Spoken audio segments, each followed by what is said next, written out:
After my divorce at 73, I became homeless. My ex-husband laughed. "Nobody needs you at such an old age." One day, a lawyer approached me. "Ma'am, your first husband from the 1970s died. He left you a fortune of $47 million. But there's one condition." Good day, dear listeners. It's Clara again. I'm glad you're here with me. Please like this video and listen to my story till the end and let me know which city you're listening from. That way, I can see how far my story has traveled. I never thought that the word homeless would ever apply to me. Not at 73. Not after 41 years of keeping a house spotless, raising children, baking pies on Sundays, and believing, truly, deeply believing, that the man sleeping beside me was my partner for life. But life has a way of proving you wrong in the most brutal fashion, and mine chose to do so on a Tuesday morning in October when Gerald Whitmore set a manila envelope on the kitchen table, poured himself a cup of coffee, and told me our marriage was over. Gerald and I had met in 1981 at a church potluck in Savannah, Georgia. He was a trim, confident man with a salesman's smile and a contractor's hands. And I was a widow of 7 years, still finding my footing after my first husband, Robert Caldwell, had died suddenly of a heart attack in 1974. Robert and I had been young and broke and wildly in love, married only 4 years before God took him. I had grieved properly, raised my daughter Patricia on my own, and eventually allowed myself to believe in a second chance. Gerald seemed like that chance. For a long time, he was. We built a life in a modest but comfortable house on Sycamore Lane in Augusta. Gerald's contracting business did well through the 80s and 90s. I worked as a school librarian for 27 years. We took vacations to the Florida coast, attended grandchildren's birthday parties, argued about the thermostat, and did all the ordinary things that constitute a life. I was not naive. I knew Gerald had a temper, that he could be dismissive, that he sometimes treated my opinions as background noise. But I told myself that no marriage was perfect. I told myself that was love. The first warning signs came about 3 years before the divorce, though I only recognized them for what they were in hindsight. Gerald began spending more evenings away from home, claiming late meetings with clients. He changed the password on his phone. He stopped asking about my day. Small things. The kind of things a woman of my generation learns to excuse, because we were raised to keep the peace. But then came the credit card statements I wasn't meant to see. Dinners at restaurants we'd never visited together, a weekend charge from a hotel in Charleston. I asked him once, carefully, not accusingly. He looked at me with a flatness in his eyes that I had never seen before and said, "You're imagining things, Dorothy." Dorothy, that is my name. Dorothy Mae Whitmore, née Collins, formerly Caldwell. And I was not imagining things. The envelope he placed on the table that Tuesday contained divorce papers, already prepared by his attorney. He had been planning this for months while I made his meals and washed his shirts. The divorce itself took 8 months and left me with almost nothing. Our house was in Gerald's name alone, a detail from our early marriage that I had never thought to question. Because why would you question such a thing when you trusted someone? I received a small settlement, enough to cover perhaps 6 months of modest living and my personal belongings. That was all. By January, I was living in a single room at the Magnolia Inn on the edge of town, a tired roadside motel that rented by the week to people in transition, which was a polite word for people who had nowhere else to go. The room smelled of old carpet and mildew. The heater rattled.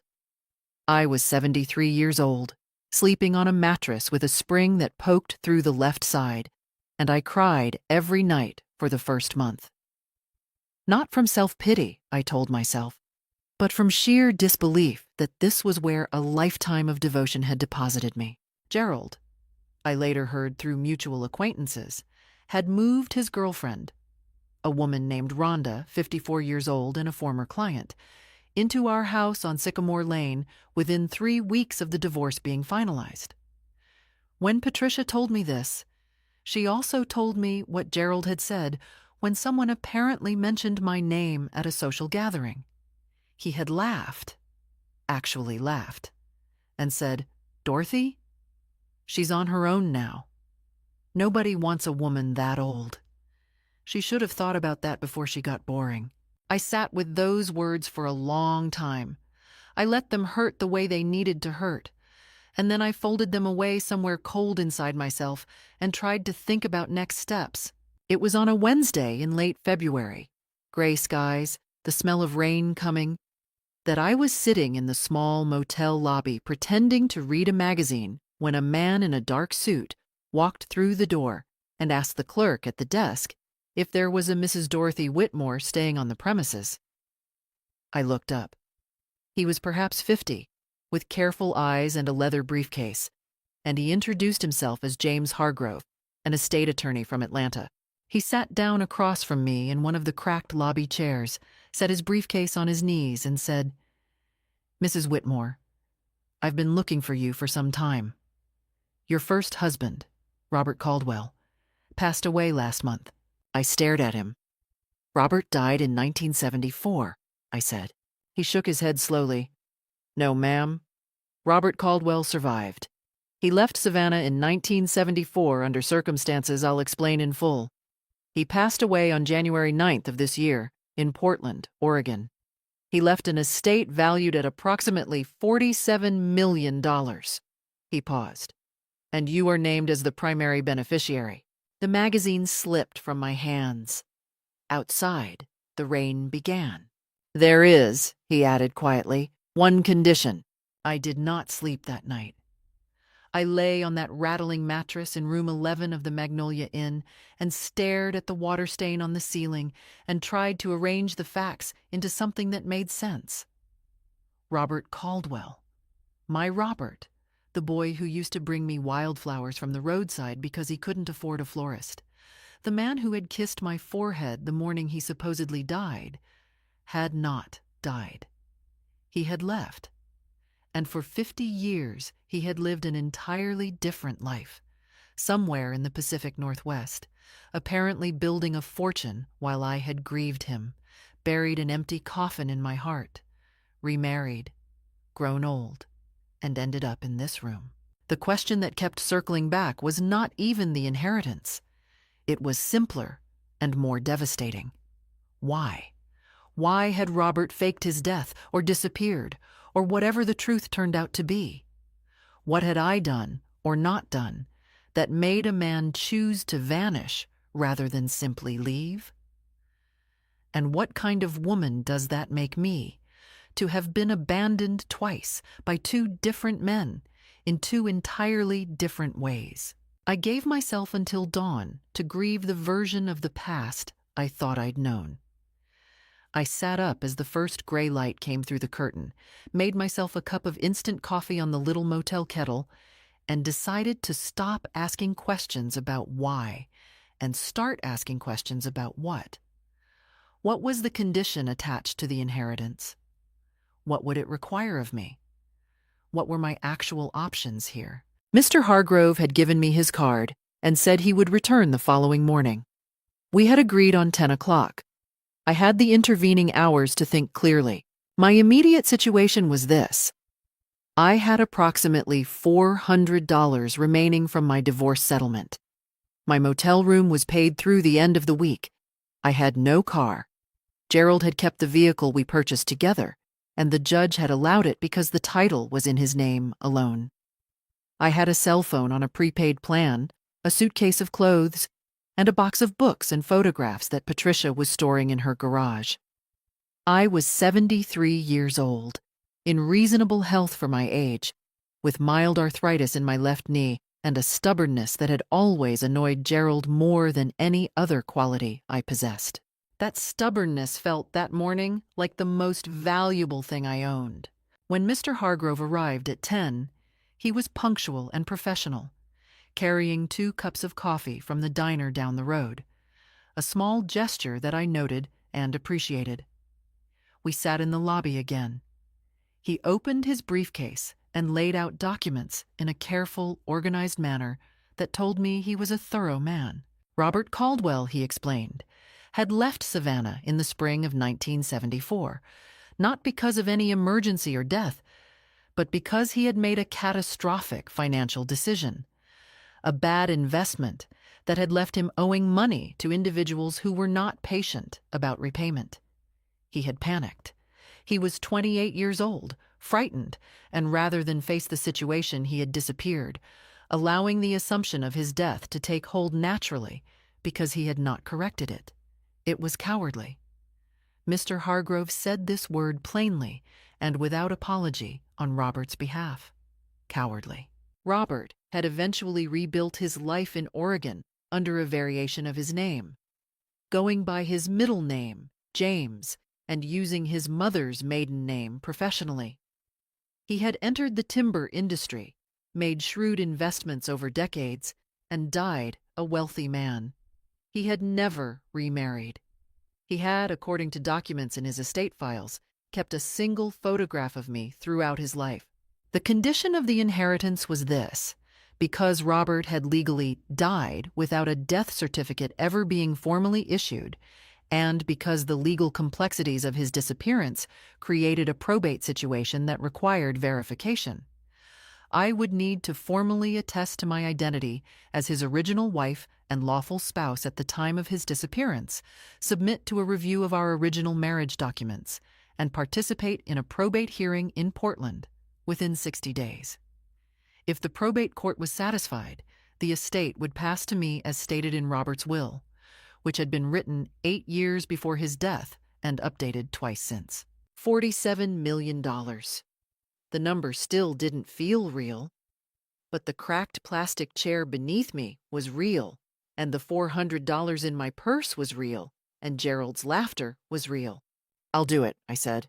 Mr. Hargrove nodded, as if he had expected nothing less. He explained that the estate would cover all travel costs, legal fees, and reasonable expenses during the process. He would arrange a flight to Portland. I would need to gather whatever original documents I still possessed from my marriage to Robert. Photographs, the marriage certificate if I had it, letters, anything that established our relationship. I knew exactly where those things were. There was a small tin box in the bottom of the storage carton at Patricia's house. I had carried it through every move of my adult life without ever opening it, because opening it had felt like pressing on a bruise that never quite healed. Now I would need to open it. I called Patricia that afternoon. She was surprised to hear from me. Our relationship had become strained since the divorce, not because she had chosen Gerald's side, but because grief and shame have a way of making people hard to reach. I told her I needed to come by and collect some things from the carton in her garage. I did not tell her why. Not yet. I needed to understand the full shape of this before I shared it with anyone, because I had learned at 73 that other people's opinions have a way of colonizing your decisions before you've had a chance to form them properly. The tin box was exactly where I remembered. Sitting in Patricia's garage on a cold metal shelf between a bag of potting soil and a box of Christmas ornaments, I opened it for the first time in decades. Inside, our marriage certificate, dated March 14, 1970. A handful of photographs. 3 letters Robert had written me during a summer job he'd taken in Macon before we were married. And a small pressed flower.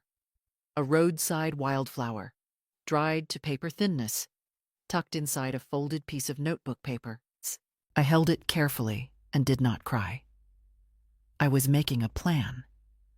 There was no room for crying in a plan. The flight to Portland was the first time I had been on an airplane in 11 years. Gerald had stopped wanting to travel sometime in the mid-2000s, and I had accommodated that preference the way I had accommodated so many of his preferences. Sitting in the window seat, watching Augusta disappear beneath the clouds, I felt something I hadn't expected. Lightness. Not happiness exactly, but the particular sensation of a door opening onto a hallway you didn't know was there. Mr. Hargrove, James, as he'd asked me to call him, had arranged a clean, quiet hotel near the probate attorney's office in downtown Portland. The room was warm, the bed was firm, and there was a window that looked out onto a row of bare-limbed trees along a wet sidewalk. It was more dignified than anything I'd inhabited in months, and I took a long bath that first evening simply because I could, and because dignity matters, even in small private forms. The probate attorney's name was Margaret Cho, a precise, composed woman in her late 40s who wore reading glasses on a chain and spoke with the careful efficiency of someone who had spent 30 years translating complicated human situations into legal language. She went through the documents I'd brought with focused attention: the marriage certificate, the photographs, the letters. She noted that the handwriting on the letters matched samples in Robert's own personal papers.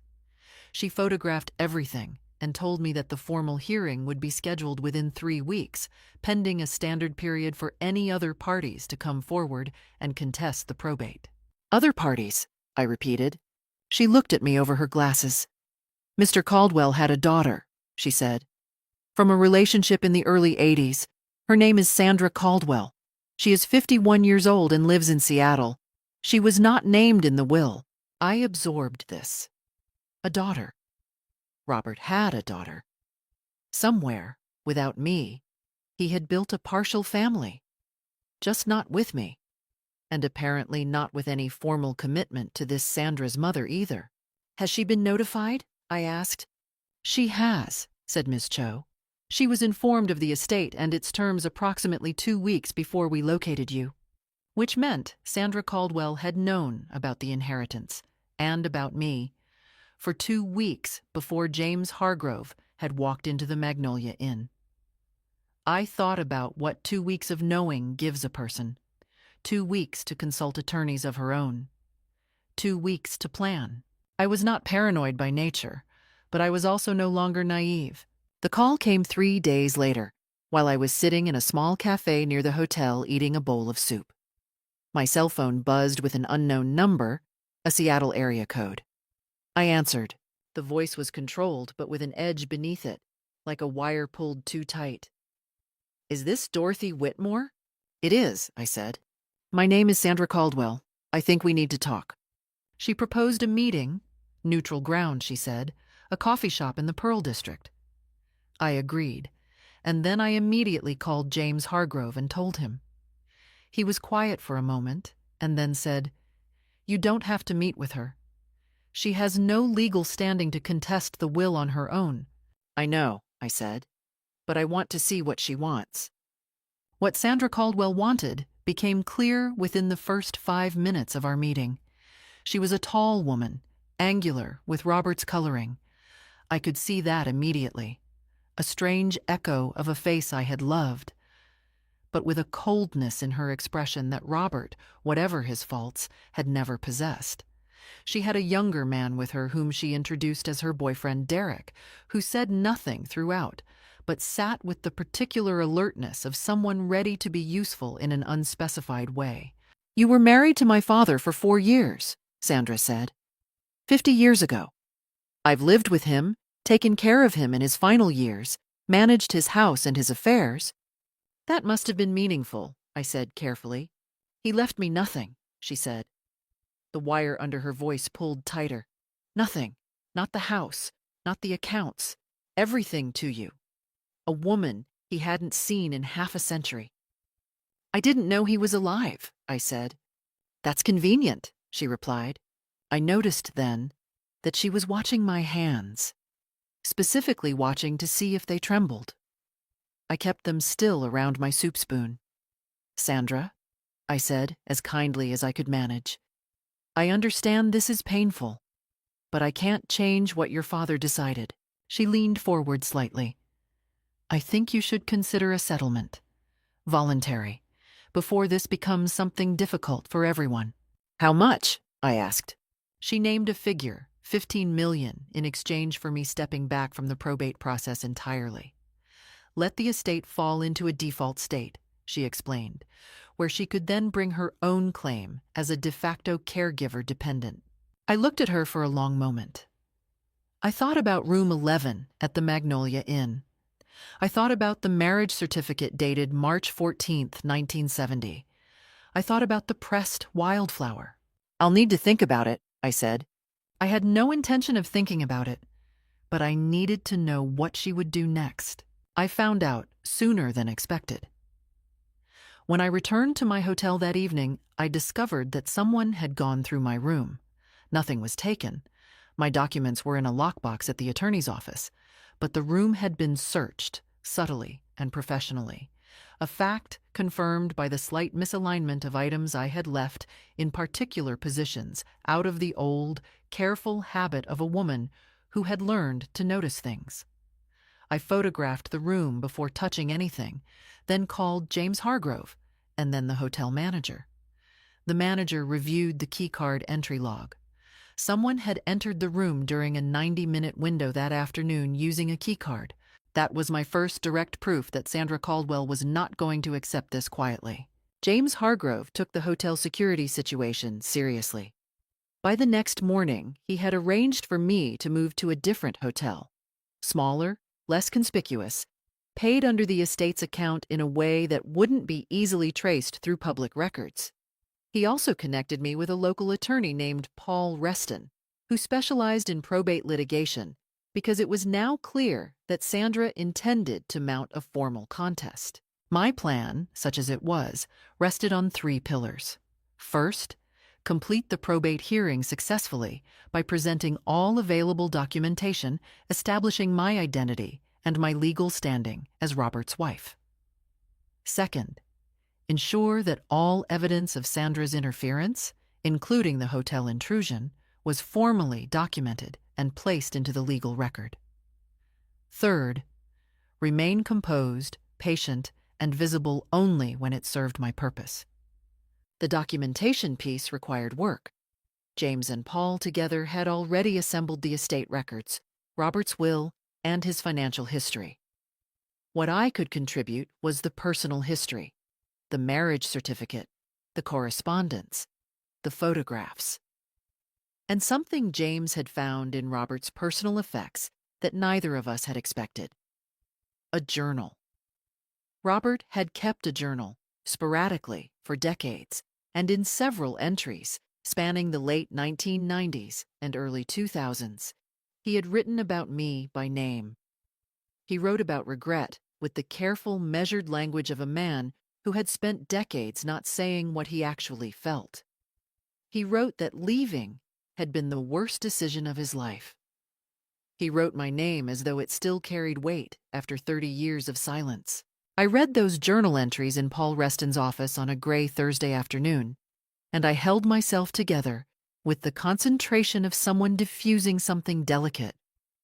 I was not going to cry in a lawyer's office. I was not going to give Sandra Caldwell's actions the satisfaction of breaking my composure. I simply nodded and said, "Can we use this?" Paul said yes. The journal was part of the estate's personal effects and entirely admissible as context for the testator's intent. Sandra filed her formal contestation of the probate 2 days later, claiming that Robert Caldwell had been mentally diminished in his final years, that I had exerted undue influence, somehow across 2,000 miles, having been unaware he was alive, and that his true intention had been to provide for his caregiving daughter. It was a thin argument, legally speaking, Paul assured me. But thin arguments still require response, still occupy time and energy, still cost money. The estate was covering my costs. Sandra presumably was funding her legal challenge from whatever personal resources she had. Then she escalated. On a Tuesday evening, my daughter Patricia called me from Augusta, upset in a way she was trying to control, but failing. She told me that a man had come to her house that afternoon, well-dressed, polite, saying he was conducting due diligence on behalf of an unnamed estate interest. He had asked Patricia questions about my mental health, about my drinking habits, about my relationship with Robert during our marriage. He had implied, without stating directly, that there were concerns about my capacity to manage a large estate responsibly. He had then left Patricia with a business card for Derek, Sandra's silent boyfriend, From the Pearl District Cafe. I stayed calm on the phone. I reassured Patricia. Then I got off the call and sat in my small hotel room for a few minutes, with my hands in my lap, feeling the particular quality of anger that comes not from heat but from cold. The kind that clarifies rather than inflames. The next morning, I informed Paul Reston. He immediately drafted a cease and desist letter to Sandra's attorney, documenting this contact as potential witness intimidation. Sandra's attorney responded, indignantly, that Derek had made an independent, personal inquiry and that his client bore no responsibility for his actions. Paul noted for the record that Derek's business card identified him as a consultant employed by a private investigations firm that Sandra Caldwell had retained 3 weeks prior. That was the second piece of direct evidence in the legal record. Sandra called me directly that evening. She had abandoned the careful control of our first meeting. Her voice was not a tight wire now. It was a blade. "You are making this very difficult," she said. "I'm simply participating in a legal process," I replied. "You don't understand what I can do," she said. "I have resources. I have people. I have history with my father that you don't have and can't replicate." "What you have," I said, "is documented witness intimidation and an unauthorized entry into my hotel room on record with the Portland Police Bureau." I had filed the report 2 days prior, quietly, on Paul's advice. "I think you should speak with your attorney before you continue this conversation." There was a long silence. Then she said, "You're going to regret this," and ended the call. But she did not contact me again that week, or the week after. In the silence that followed, I allowed myself a few days of something close to rest. Not relaxation exactly. I was not a woman who relaxed easily, and the hearing was still 3 weeks away. But I took walks along the waterfront in the mornings. I ate proper meals. I bought a small notebook and began writing things down. Not strategy, just thoughts. Memories of Robert. The particular way the light fell through the hotel window onto the floorboards at 4 in the afternoon. The fact that I was 73 years old, possibly about to change my life entirely, and still standing. That, I decided, was not nothing. The offer arrived by formal letter, delivered through Sandra's attorney to Paul Reston's office on a Friday morning. It was phrased in careful legal language, but the substance was this: Sandra Caldwell was prepared to drop her contestation entirely in exchange for a voluntary reallocation of the estate. $20 million to me, $27 million to Sandra, with all legal disputes considered settled. Her attorney framed it as a gesture of goodwill, a desire, the letter said, to honor the spirit of reconciliation that Mr. Caldwell himself would surely have wished. I read it twice, slowly, in Paul's office. Then I set it on the desk. Robert Caldwell had not left Sandra Caldwell a single dollar. He had known her. He had lived near her. She had, by her own account, cared for him in his final years. And he had still left everything to me, to a woman he had abandoned half a century ago who had not known he was alive. That was not an accident or an oversight. That was a decision made by a man who had spent 50 years living with a specific regret. $27 million to Sandra Caldwell would be a direct repudiation of that decision. "Tell them no," I said. Paul looked at me steadily. "You understand this may make the hearing more contentious." "I understand. And that Sandra has indicated she intends to bring forward witnesses to Robert's mental state in his final years." "She can bring what she likes," I said. "So can we." What I had, and what Sandra did not know the full extent of, was that Robert's primary physician in Portland, a Dr. Ellen Park, who had treated him for the last 6 years of his life, had already provided a written statement to the estate confirming that Robert had been cognitively clear and legally competent throughout the period in which his will had been written and updated. The last update, made 18 months before his death, had been witnessed by his attorney, his accountant, and Dr. Park herself. The mental diminishment argument was not just thin, it was going to collapse under documented medical testimony. I did not share this information with Sandra's camp. I let the letter sit, declined formally, and waited. The waiting, I found, suited me. I had developed over the past weeks what I could only describe as a cold clarity. Not bitterness, not hardness, but something more like what I imagined deep water felt like. Pressure from all directions, but still. I walked my morning routes along the waterfront. I ate my meals. I slept more soundly than I had in years, which surprised me and then didn't. Because I was no longer in the same house as a man who didn't love me, and that particular weight, once removed, turned out to have been heavier than I'd known. The social support, when it came, arrived from a direction I hadn't anticipated. In the small cafe I had begun visiting most mornings, there was a woman who sat at the corner table with a crossword puzzle every day between 8 and 9.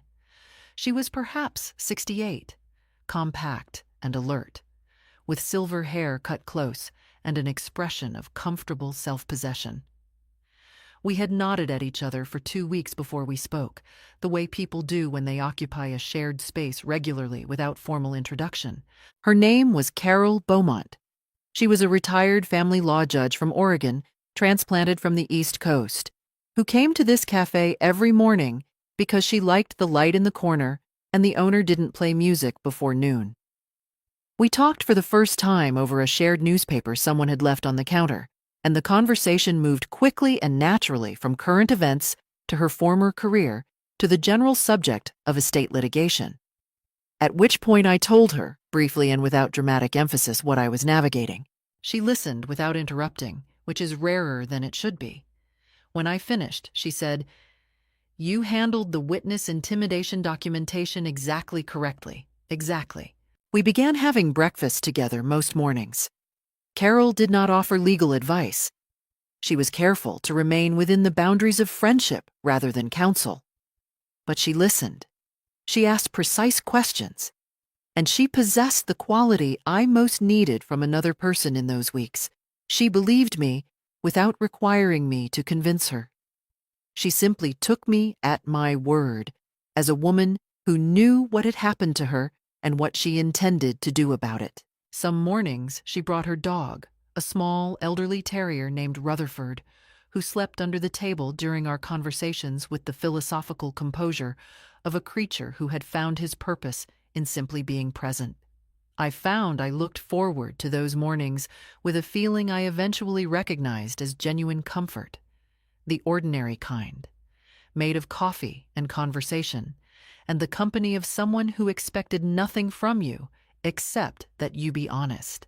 It steadied me. I did not realize until Carol how much the preceding months had isolated me.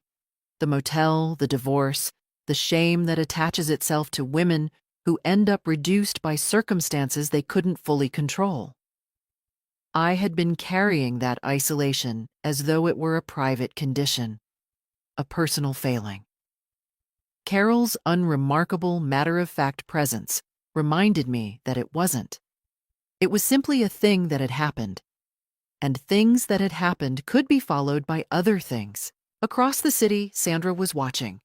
I knew this because Paul told me that her investigators had been identified, making inquiries at the probate court's administrative office, trying to determine the current status of document submissions, which was public record, but also the timing of my schedule, which was not. She was preparing, and she was watching, and she was waiting for me to make a move that could be used against me. I gave her nothing to use. The phone call came on a Wednesday, 13 days before the scheduled probate hearing, and the voice was Sandra's, but transformed. Smooth now, careful, warm even, in the performed way of someone who has been coached. "Dorothy," she said. First name, no prefix, a deliberate informality. "I've been thinking about how things have gone between us, and I'm not proud of how I've handled this. I'd like to meet again. Just the two of us. No attorneys.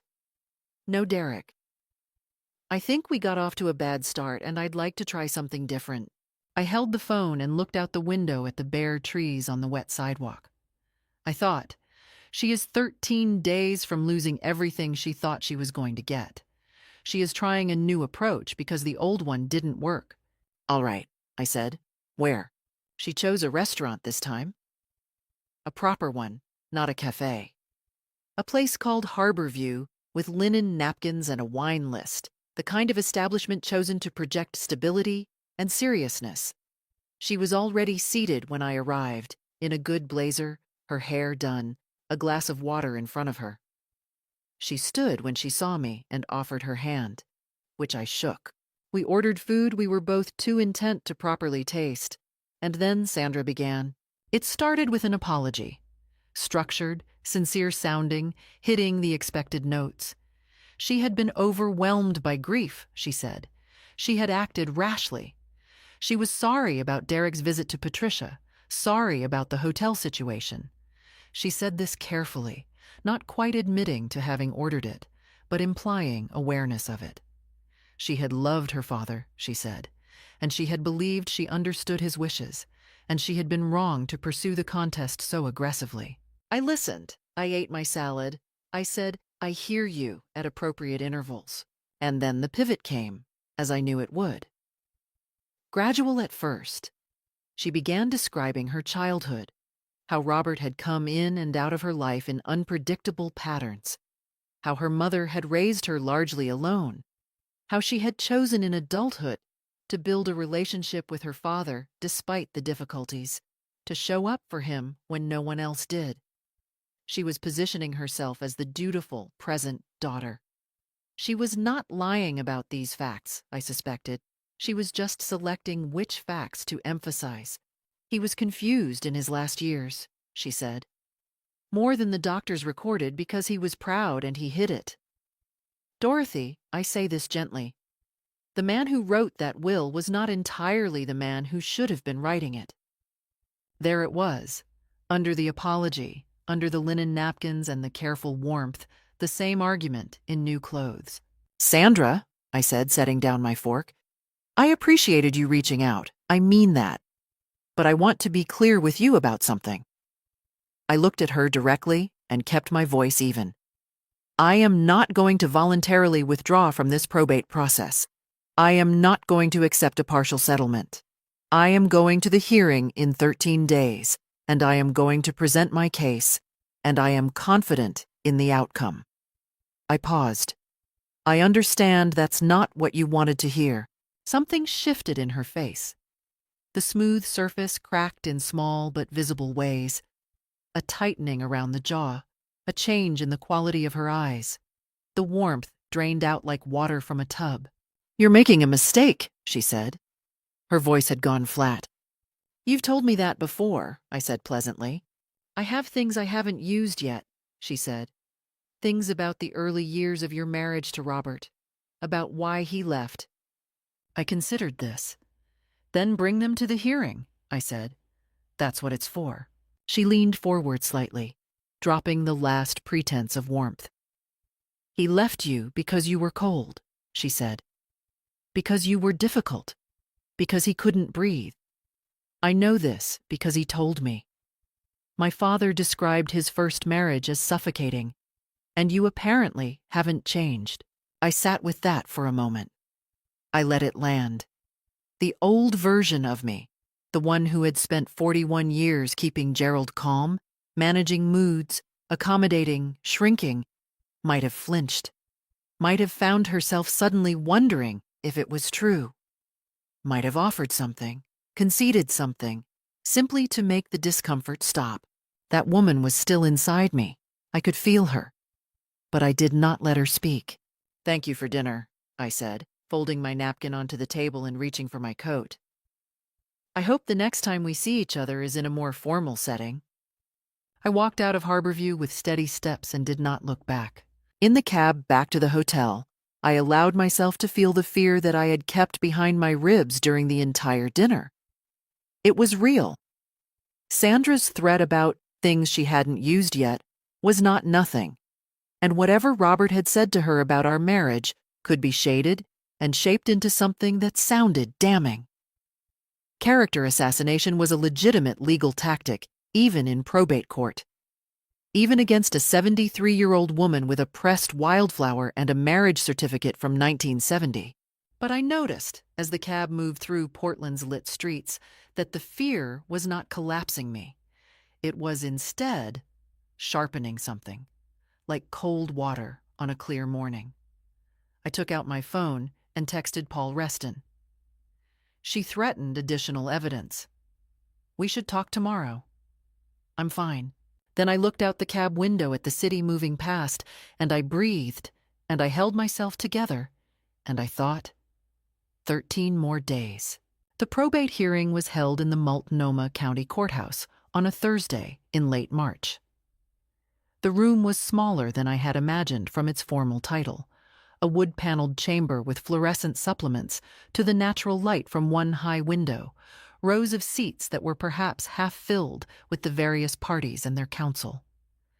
The judge was a man named Whitfield, precise and unimpressed, with the patience of someone who had heard every variety of family dispute and found none of them surprising. I sat at the petitioner's table with Paul Reston. Sandra sat at the opposing table with her attorney, a man named Gregory Bell, who had the practiced composure of someone charging by the hour. Derek was in the gallery. I noted him and then set him aside. James Hargrove was present as the estate's original attorney, prepared to give testimony about the circumstances of locating me and the validity of the documentation process. Carol Beaumont was not in the courtroom. This was not her place to be. But she had made me coffee that morning at the cafe and said, "You know everything you need to know. Just say it plainly." I thought of that. The hearing proceeded with the formal logic of legal process. Documents were entered, chains of custody established, witnesses sworn. James Hargrove gave his testimony about the estate and the circumstances of Robert's will. Dr. Ellen Park gave her medical testimony via written deposition, clear, thorough, specific, establishing that Robert had been cognitively competent throughout the period in question. His personal attorney, who had flown in from Portland's East Hills, testified to the circumstances of the will's creation and the 2 subsequent amendments, confirming that Robert had been present, engaged, and explicit about his intentions at each signing. Then Sandra's attorney presented her case. It was, as Paul had predicted, emotionally ambitious and legally fragile. Gregory Bell called Sandra to the stand, and she gave testimony about her father's declining years, describing memory lapses and confusion in terms that were vivid but conspicuously absent of medical corroboration. Bell entered into evidence a letter which he claimed Robert had written to Sandra approximately 4 years before his death, expressing doubts about his estate plans. The letter was handwritten. Paul Reston requested time to examine the letter. Judge Whitfield granted it. Paul spent 3 minutes reading it carefully, then approached the bench. "Your Honor, I'd note that the handwriting in this document shows several characteristics inconsistent with samples of Mr. Caldwell's handwriting across multiple documented sources from the same time period, including his journal entries. I'd like to request that this exhibit be submitted for forensic document examination before being admitted." Bell objected. The objection was overruled. Judge Whitfield ordered the letter held pending examination. Sandra's composure across the room fractured in a way that was visible if you were watching for it. Her jaw tightened. She exchanged a look with Derek in the gallery. A brief, charged look that said something had gone wrong that they had counted on going right. Then it was Paul's turn for cross-examination of Sandra. He was precise and unhurried. He established, through Sandra's own testimony, that she had retained a private investigation firm 3 weeks before I was located, before James Hargrove had even found me, which meant before Sandra had any legal standing in the estate. He asked her calmly why she would retain investigators before the estate's primary beneficiary had been identified. She said it was routine due diligence. He asked who had authorized access to my hotel room on the specific evening in question. She said she didn't know what he was referring to. He entered the hotel's keycard log and the Portland Police Bureau report into evidence without comment. He asked her to confirm the date on which Derek had visited my daughter Patricia in Augusta. She confirmed it, apparently believing she was clarifying something. She had just confirmed on the record that a person in her employ had contacted a witness in another state during active probate proceedings. He asked her to describe, in her own words, the nature of the dinner meeting she had arranged with me 13 days prior, and specifically whether she had represented at that time that no attorneys would be present. She confirmed this. He then asked whether, under Oregon probate rules, parties to an active legal dispute are advised by their counsel not to engage in ex parte settlement discussions without attorney representation present. Her attorney objected, sustained on that specific point. But the pattern was in the record. Then Sandra made the mistake that I think she had been building toward for weeks without knowing it. Perhaps it was the accumulated stress, or the realization that the letter was likely going to fail forensic examination, or simply that controlled anger has a way of eventually insisting on release. She turned slightly from Paul Reston's questioning and looked directly at me across the room. She was a cold, controlling woman who drove my father away, she said. Not in response to a question, simply said, into the record. Judge Whitfield looked up from his notes. Paul Reston did not move or react. He simply waited. That is not responsive to any question before you, Judge Whitfield said to Sandra, with a particular careful flatness that was more devastating than anger would have been. She doesn't deserve this, Sandra said, and her voice had climbed.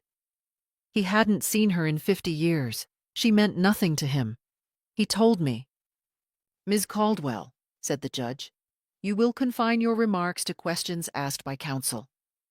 Bell was on his feet, hand on Sandra's arm, murmuring. Sandra sat back, breathing hard. Derek, in the gallery, had gone very still. In the silence that followed, I sat with my hands folded on the table in front of me and looked at no one in particular. I thought about the wildflower pressed between notebook paper. I thought about Robert's journal, sitting in the court record, and the sentence I had read in Paul's office. I think about Dorothy more days than not. I wonder if she is happy. I hope she is happy. That was not the writing of a man who had forgotten me or found me cold. That was the writing of a man who had made a terrible decision 50 years ago and spent the rest of his life understanding its cost. He had not forgotten. He had simply not found the courage to come back, right until the end when he found the courage of paper and ink and legal document, and sent me what he could.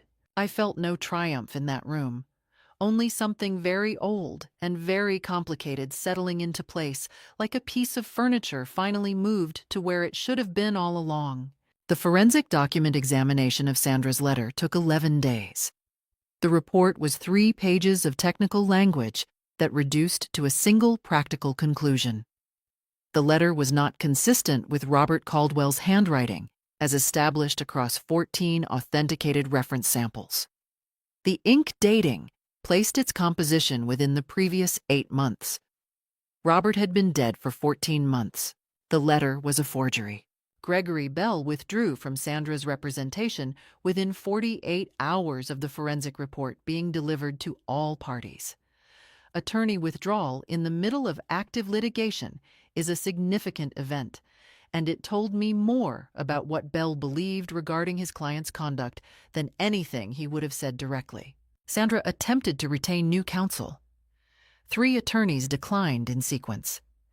This, Paul told me with professional neutrality, was not an uncommon response when a central piece of submitted evidence has been determined to be fraudulent. The probate hearing reconvened for a final session 3 weeks after the first.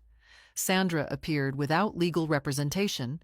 Her eventual replacement attorney had withdrawn 4 days prior for reasons not stated publicly, and sat alone at her table.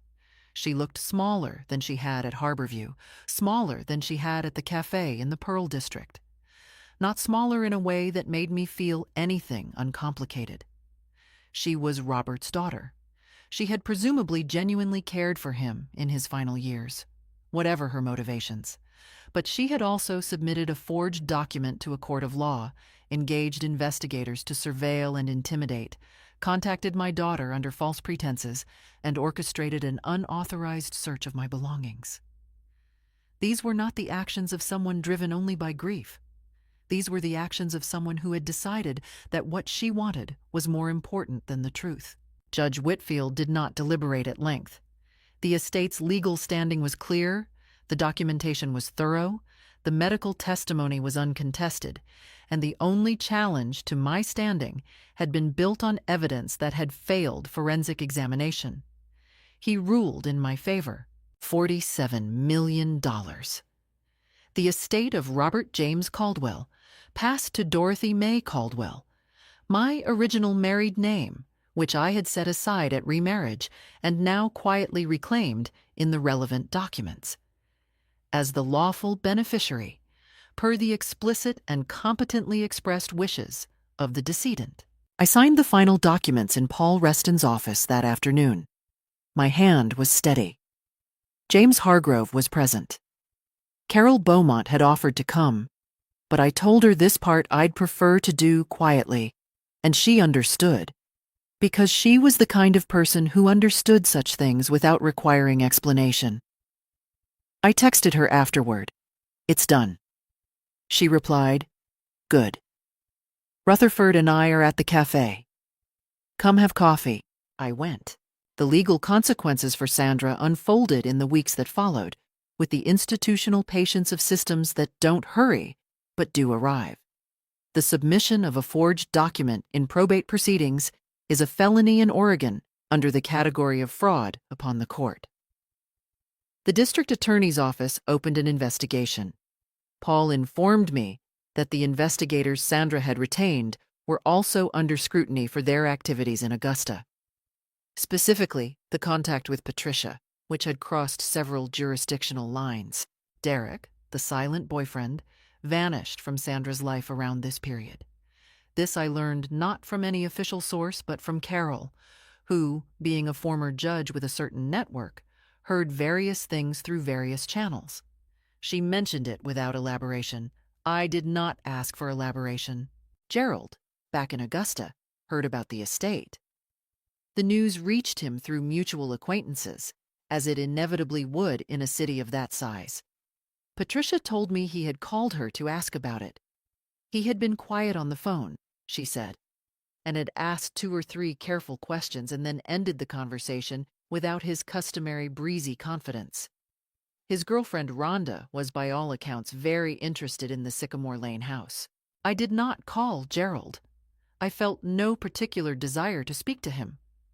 What I felt, when I thought of him, was something that had no drama in it, a mild disinterest, as if considering a room I had once lived in and found slightly depressing, and was now glad to have moved out of. I stayed in Portland. This surprised me, but it shouldn't have. The city was green and unhurried, and possessed of a quality I could only describe as a certain civic lack of pretension, which suited me. I found an apartment in a quiet neighborhood with a view of a courtyard garden and morning light that fell the way I liked. It was the first home I had chosen entirely for myself, by myself, without accommodation or compromise in my entire 73 years. I bought good furniture, not extravagant. I was not a woman with extravagant instincts, but solid and well made, chosen because I liked it. I called Patricia and told her to quit her second job. She had been working 2 jobs since her own divorce 4 years prior. She refused the money at first, as I had known she would, and I told her she had 30 seconds to change her mind before I wired it anyway, and she laughed for the first time in a long time, and so did I. Spring came to Portland early that year, the cherry trees in pale pink production, the courtyard garden filling in with green. I developed routines entirely my own: morning walks to the cafe, breakfast with Carol, an afternoon hour with a book by the window. Small things. But small things are what a life is actually made of. I enrolled in a watercolor class, something I had always deferred. I joined a book club. For the first time in decades, my days had a shape I had chosen myself. James Hargrove mentioned that Robert had left a sealed letter. For Dorothy, when the time is right. I didn't open it for 2 days. On the third morning, I made coffee and read it. 4 pages, handwritten. He apologized thoroughly, explained 1974 without excuse. The debt, the fear, the cowardice he named plainly. At the end, leaving was the worst thing I ever did, and I never stopped knowing it. You deserved better. You always did. I put the letter in the tin box with the marriage certificate and the wildflower. Then I went to meet Carol, because the mourning was still there to be used. Sandra's consequences arrived with the patience of systems that don't hurry, but do complete themselves. Charged with fraud upon the court, her legal costs consumed her savings. Derek did not return. 14 months later, a suspended sentence and a fine took most of what remained. Gerald had separated from Rhonda the following winter. Not happy, Patricia said carefully. I did not send him anything. He was a chapter I had finished. My life was not perfect, but I had good light, good company, and the knowledge that when everything had been stripped away, I had held on to myself. That was what I was most glad of. Not the money, myself. That is how a woman of 73 left with nothing but a suitcase and an old tin box ended up with everything that actually mattered. Dignity cannot be given to you by others, and it cannot be taken away by them either. Gerald could laugh. Sandra could scheme. The world could put me in a room with a rattling heater. None of it touched what I actually was. It is never too late to refuse the terms someone else has set for your life. What would you have done in that motel lobby? Leave a comment. I'd truly like to know. And if this story moved you, please subscribe. Thank you for listening.